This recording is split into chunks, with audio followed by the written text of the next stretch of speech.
In August 1996, 20-year-old Michael Larry Madden left home for what should have been an ordinary weekend in the California wilderness.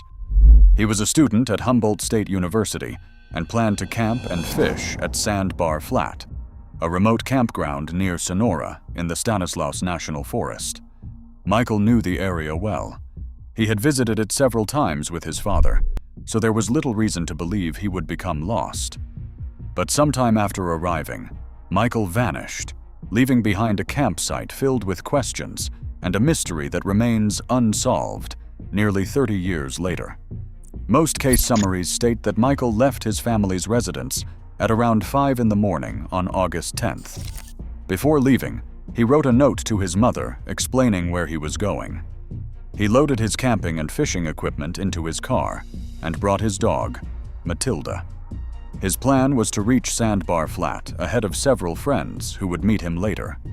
Nothing about the trip appeared unusual. Michael was familiar with the campground and had the supplies he needed. Michael apparently reached the area, but what happened next has never been established. His friends arrived at the designated campsite at approximately 2 in the morning on August 12th. Michael's vehicle and equipment were there. A fire appeared to have been made recently.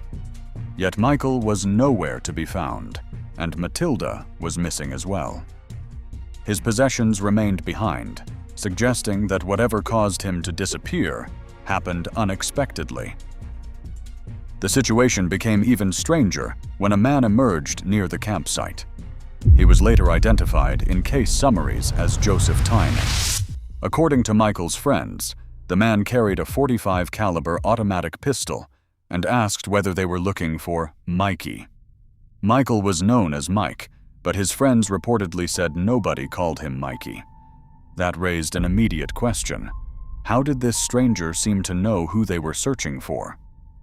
The friends later told investigators that the man repeatedly cocked the pistol while they waited for Michael. They also believed he may have been wearing Michael's boots, although that detail was never confirmed. The encounter appeared deeply suspicious, but suspicion is not proof. Tyne was never charged in Michael's disappearance, and no publicly established evidence shows that he harmed him. Reports also state that his firearm did not contain spent shells when it was examined. After Michael failed to return, authorities launched an extensive search of the surrounding wilderness. Search and rescue teams, dogs, and divers examined the area, but found no trace of him. The forest and river terrain offered countless places where someone could become injured or concealed. But Michael's familiarity with the area and his abandoned campsite made a simple accident difficult for his family to accept. Then, 4 days after Michael disappeared, Matilda returned to the campsite alone. She was dehydrated, but alive.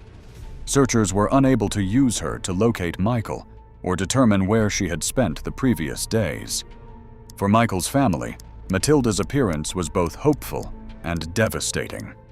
The dog had made it back, but the person she entered the forest with had not. 9 months after the disappearance, authorities reportedly administered a polygraph examination to Joseph Tyne.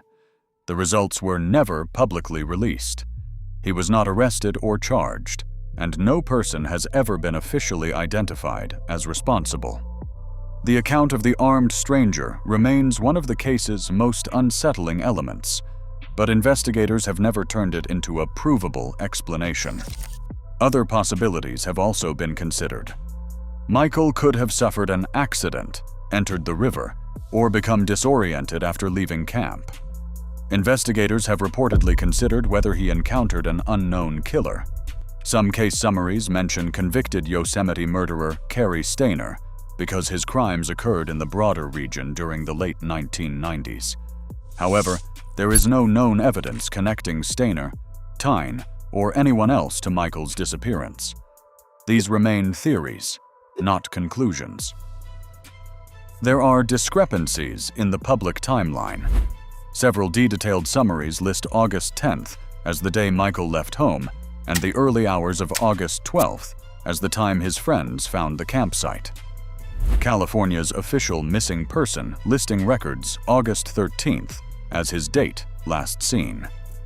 Even this disagreement shows how difficult it is to reconstruct the final movements of someone who vanished in an isolated area before cell phone tracking and widespread surveillance cameras. Michael's disappearance devastated his family. His mother died in 2004, and his father died in 2008, both without learning what happened to their son. Michael was approximately 6 feet tall and 200 pounds, with brown hair, hazel eyes, and a surgical scar near his left collarbone. Those details remain in missing person databases because there has never been a body, a confirmed sighting, or a definitive answer.